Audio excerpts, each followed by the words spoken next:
the reviews for Michael Jackson's biopic Michael are officially in, and the critics are absolutely destroying it, calling it a sanitized corporate product that ignores the most controversial parts of MJ's legacy. They say it treats Michael's complicated legacy with kid gloves while rushing through his most iconic moments like a bad Wikipedia summary. Wow. That's bad. Here's just some of the reaction. The rap writes, it can't be taken seriously no matter how earnest it looks and sounds because it's not really a story. Maybe it used to be before the reshoots, maybe not. Either way, now it's just feature-length publicity and it plays more like damage control. Harsh. Rolling Stone says you're reminded of the first time you heard Jackson's music. And you're also reminded that such things are still tainted, even if the movie twists itself into knots to avoid you thinking about such things.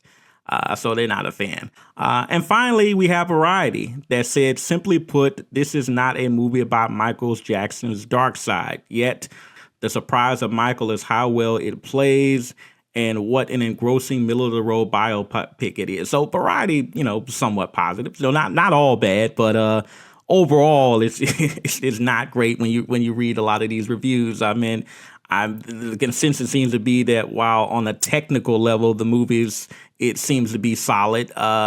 It feels like it was written by the Michael Jackson's estate and his legal team. That seems to be like kind of what I'm getting just reading a lot of these reviews. I mean, it's a beautifully shot film playlist that kind of refuses to tackle the complexities of the man, opting instead for like a safe version of history that feels more like a PR campaign than a movie. Or at least that's what the critics seem to be implying from these reviews. And the one thing they all do seem positive about is Jaafar Jackson as Michael Jackson. I mean, he's the undeniable highlight. Critics agree that his transformation is eerie and spectacular, capturing MJ's birdsong voice, his legendary dance moves perfectly. It's a star-making performance for him, despite the fact of a weak script. But even critics who hate the film seem to say he's the reason to see it. He's like the thing you should, if you're going to see this movie, he's the reason. He does actually a great job. And obviously you also have these kind of state-of-the-art kind of visual effects that they're using on him to kind of, alter his appearance over the years. That is hit or miss. I mean, some people say that it works. Other critics seem to have found it distracting. Obviously they're using CGI to kind of thin his nose as Michael's over the years. I can see how that's going to be like, depending on who's watching, you're either going to love that or hate that. But overall, his performance seems pretty solid. You have Colman Domingo is also getting praise for a powerhouse performance as Joseph Jackson. He plays the terrifying belt-wielding patriarch. Actually, it seems like he's one of like the few actors to bring some grit onto the screen. It's like he's one of the few guys that seems to bring the more darker elements of Michael Jackson's life to the screen, or at least that seems to be the impression I'm getting. He's kind of showing that aspect of Michael's childhood and what he had to go through dealing with Joe Jackson. Another plus for the film, though, is the visual, shot by Oscar-winning Dion Beebe.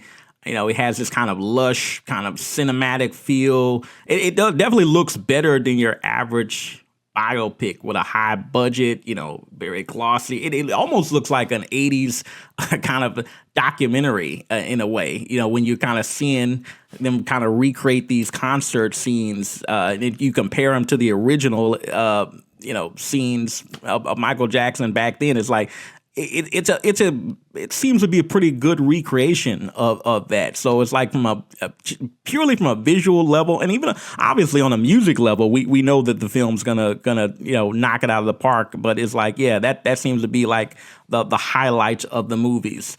But when it comes to obviously the downside or the major debate is obviously the story itself. The film spans from 1967, the Jackson 5 era, to the 1988 Bad World Tour. It just heavily focuses on, Michael's early years, his youth, his perfectionism, his struggles for fame, that 1984 Pepsi commercial incident of, hair on fire. We all remember that.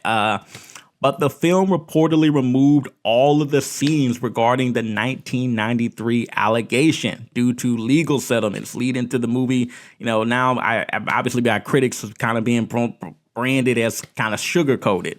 Apparently they shot this whole thing that, the movie was originally going to end in 1993, and it was going to tackle that aspect of Michael Jackson's, life when things started to get really crazy. But they had to take it out due to legal issues, obviously with the estate.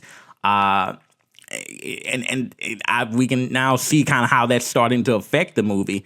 Honestly, though, it's kind of not surprising because anytime we're dealing with movies where you have the actual members or family members involved, that's always a problem. We saw this with Bohemian Rhapsody. You had a lot of the band members from that movie with Freddie Mercury, and people are saying, well, wait a minute, you guys, you're kind of painting things in a certain way. We saw this with Straight Outta Compton, where, Dr. Dre and Ice Cube, obviously being producers on that movie, affected what was shown and how things were portrayed. And, that was always going to be the case with Michael. Or the idea that you were ever going to get some hard-hitting documentary that kind of delves into some super dark elements of Michael, I don't ever believe that was going to be the case. And clearly, based on what critics are saying, it clearly isn't.